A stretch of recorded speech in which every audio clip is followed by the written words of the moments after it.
반갑습니다.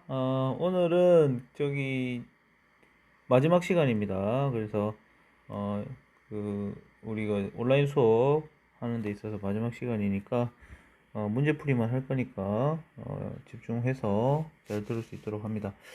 일단은 요 수업 듣기 전에 반드시 형성평가 문제 풀어볼 수 있도록 하고요. 안 풀었으면은 잠깐 정지하고 풀어보고 강의 들을 수 있도록 합니다. 자, 1번 문제입니다. 표는 국제사회를 바라보는 관점, 그죠? 국제사회 바라보는 관점 문제는 수능에서도 매번 출제가 되는 부분입니다. 그래서 현실주의와 자유주의 중에 하나의 관점에서 일관되게 응답한 거. 그러니까 이 여러 가지 질문들에서 자신들의 관점을 일관되게 바뀌지 않고 답변하는 학생이 찾으면 되는데, 먼저 질문부터 살펴볼게요. 어떤 게 이제 O가 되는지부터 보면 되는데, 국제사회에서 국제법과 국제기구의 역할을 중시하는가? 자, 중시한다. 국제법, 국제기구 중시하는 거는 자유주의죠. 그래서 자유주의. 그 다음에 국제사회에서 힘의 논리보다 상호 협력을 강조하는가? 이것도 자유주의가 O가 되겠습니다. 그 다음에 국제사회에서 자국의 이익을 배타적 축으로 중시하는가? 자국의 이익을 가장 중시한다? 이거는 현실주의겠죠. 국제사회에서 자국의 안보를 위해 동맹 및 군사력 강화를 강조한다. 역시 현실주의. 국제사회에서 국가 간의 힘의 균형을 통해 평화가 유지될 수 있다고 본다. 힘의 균형, 세력 균형, 힘의 균형. 요거 강조하는 건 역시 현실주의입니다. 그럼 자유주의는 뭐냐? 힘의 균형이 아니고요. 집단안보체제죠. 집단안보체제. 이렇게 기억을 해주시고. 자, 그러면 보겠습니다. 자유주의 입장을 가지고 있는 사람이면은 어떻게 해야 되겠어요? 자유주의 입장을 가지고 있는 사람이면, 그렇지. 내가 자유주의다. 자유주의면은 OOXXX 가야 되겠죠. 근데 지금 여기 보면 OOXXX가 없죠? 자, 그 다음에 현실주의 관점이면 어떻게 돼야 돼요? 현실주의 같으면은 X, X, O, O, O로 응답하는 이가 있어야 되는데, XX, O로 응답하는 애는 있네요. 누굽니까? 병이죠. 그래서 정답은 병이 되겠습니다. 자, 그 다음에 2번 문제 볼게요. 그림은 우리나라 일반적인 조약 체결의 절차이다. 가라에 대한 설명으로 옳은 것. 자, 조약 체결의 필요성을 검토한다. 자, 그 다음에 조약 내용에 대한 교선 및 확정을 합니다. 교선 및 확정을 하고, 조약 체결을 위한 국내 절차 이행을 들어가고, 조약을 체결하고, 비준서 교환 및 기탁을 하는데, 일단 교섭을 한다는 말은 이제 협상을 한다 이 말이죠. 협상을 한다. 자, 그럼 첫 번째 보겠습니다. 가 단계에서 정부 간의 국제기구는 참여할 수 없다. 자, 조약을 체결하는 주체는 우리 전에도 살펴봤지만 조약의 체결하는 주체는 누구입니까? 주로 주권 국가 그리고 국제기구도 여기에 포함이 되죠. 유엔을 비롯해서 유엔 산하 전문기구들, 뭐 WTO 이런 것들 전부 다 국제기구를 통해서 체결하는 조약들입니다.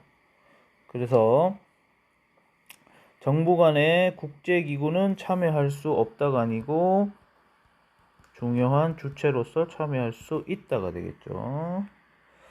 그 다음에 그래서 주로 그 국제기구 안에서 국가들끼리 이렇게 다자간으로 체결하는 조약이 꽤 많습니다. 다음 가 단계에서 해당 조약은 포괄적 구속력이 발생한다. 자, 조약의 경우에는 어떤 데만 그 효력이 발생한다 했어요. 그렇죠. 조약을 체결한 당사국에만 효력이 발생합니다. 미국하고 우리나라 조약을 체결했는데 그 효력이 중국이나 일본한테는 미치지 않는 거죠. 왜냐하면 중국과 일본은 동의하지 않았으니까.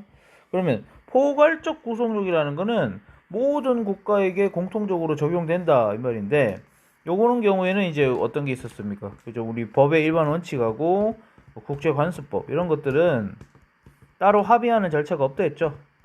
그래서 일반적으로 인정이 되기 때문에 포괄적 구속력을 가진다. 이렇게 봐야 되겠습니다. 그래서 포괄적 구속력이 발생하지 않는다. 자, 그 다음 세 번째입니다. 나 단계, 즉 조약 체결을 위한 국내 절차. 국내 절차에는 어떤 게 있어요? 우리나라 같은 경우에 이제 중요한 조약 같은 경우에는 반드시 뭐가 있어야 됩니까? 그렇죠? 국회의 동의가 있어야 되겠죠. 우리나라만 있는 건 아니고요. 대부분의 나라에서 이 국회 동의를 거칩니다. 따라서 나 단계에서는 국회 비준이 이루어진다가 아니고 뭐예요? 동의가 이루어져야 된다. 이렇게 고쳐야 되겠네요. 비준은 누가 합니까? 비준은 그죠? 미준은 얘는 대통령 권한이죠. 그죠? 자, 그 다음에 다에 대한 권한은 대통령에게 있다. 그렇죠. 조약 체결권은 대통령에게 있습니다. 그리고 이 대통령이 직접 안 하더라도 대통령을 위임한 사람이, 대통령이 권한을 위임한 사람이 할 수도 있다. 이렇게 돼 있죠. 자, 그 다음에 라 이후에는 해당 조약은 헌법과 동등한 효력이다. 헌법과 동등한 효력이 아니고 법률과 동등한 효력을 가진다. 그죠? 뭐 나올 수 있는 내용들은 거기서 거기니까 이 부분만 좀 주목해서 이해하시면 될 것 같습니다. 자, 이제 세 번째입니다. 그림은 국제법의 법원 A, C를 질문에 따라 구분한 것이다. 조약, 관습법, 일반원칙 중에 하나이다.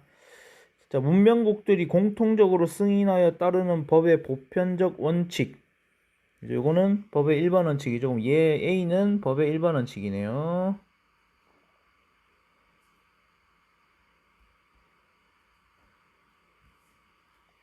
법의 일반 원칙.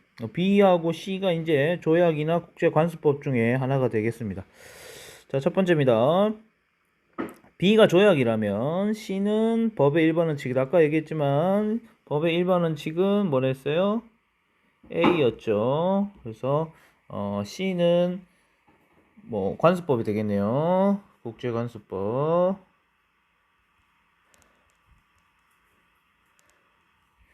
자, 그 다음에 B가 국제관습법이라면 C는 뭐가 돼요? 그렇죠. 조약이죠. 자, 우리나라에서 국회가 비준한다. 비준 누가 합니까? 대통령이 비준한다. 이렇게 가야 되겠고요. C가 국제관습법이라면 B는 뭐가 됩니까? 조약이 되겠죠. 우리나라에서 헌법과 동등하다 아니죠? 법률과 동등하다. 그래서 비슷한 유형의 내용들이 많이 나옵니다. 자, 그 다음에 네 번째. B, C와 달리 A는 국내에서 효력이 발생하려면 별도의 입법 절차가 필요하다 했습니다. 자, 지금 A가 뭐예요? A는 그렇죠. 법의 일반 원칙이죠.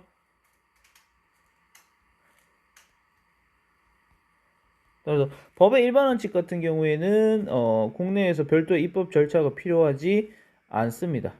않습니다. 그래서 국내에서 효력이 발생하려면 별도의 입법 절차가 필요한 것은 아닙니다. 그리고 조약 같은 경우에도 마찬가지 외국하고 적법한 절차에 의해서 국회 동의하에서 체결된 조약은 따로 입법 절차가 필요한 경우가 없습니다. 물론 뭐 필요한 경우에 이제 따로 국내에서 입법을 하는 경우도 있지만 따로 입법 절차를 거치지 않더라도 법률과 같은 효력을 가진다라고 되어 있기 때문에 그렇습니다. 자, 그 다음에 당사국 간의 명시적 합의 절차를 거쳐야 하는가? 뭐 이게 뭐예요? 명시적. 여기서 명시적 합의라는 것은 결국 문서화된 합의다 이렇게 표현합니다. 기록에 남는 합의. 그럼 이건 뭐예요? 그러면 가에 이게 들어가면은 B가 yes죠? 그럼 B가 뭐가 됩니까? 조약이 되죠? 그러면 C는 국제사회의 포괄적 구속력 가진다. 포괄적 구속력 가지는 게 그렇죠? 국제관습법이겠죠? 물론 법의 일반 원칙도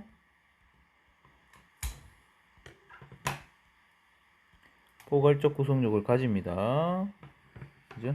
그래서 5번이 정답이 되겠습니다. 왜냐면 A는 법의 일반 원칙이니까. 그래서 C가 국제관습법이고 국제관습법은 포괄적 구속력을 가지기 때문에 맞는 말입니다.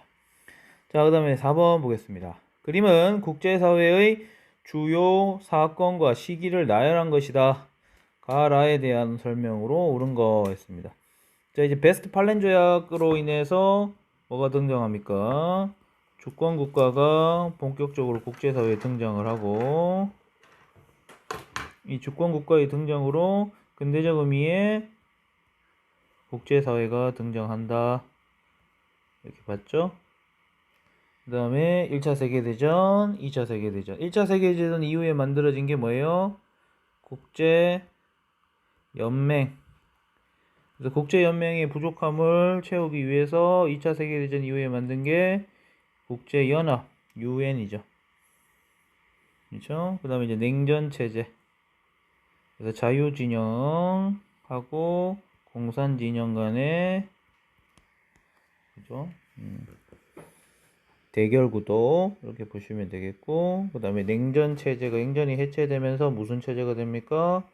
그렇죠. 다극체제. 이 정도 이해하시면 될 것 같습니다. 첫 번째입니다. 가 체결 이후에 근대적 의미의 주권국가 등장하기 시작했다. 맞죠? 그 다음에 나 이후에 2차 세계대전 이후에 국제사회는 국제연맹의 한계점을 보완하기 위하여 연합을 창설했다. 연합은 그렇죠. 2차 세계대전 이후에 만들어진 거 맞죠? 그 다음에 다 시기, 냉전 시기에는 자유진영과 공산진영, 제3세계가 대립하는 다극체제가 창립되었다. 자, 여기 얘 빠져야 되겠죠? 얘는 이제 냉전 후반기에 탈냉전이 다가오는 시기에 이제 새롭게 등장한 세력들을 제3세계라고, 그래서 제1세계, 제2세계 요 두 개가 대립을 하는 양극 체제였습니다. 자, 그다음 라 이후에는 이념 갈등뿐만 아니라 민족, 종교, 인종의 차이로 인한 갈등이 확대되어 국지적 분쟁이, 자, 이념 갈등뿐만 아니라 이념 갈등도 확대되었습니까? 물론 여기들은 확대되었어요.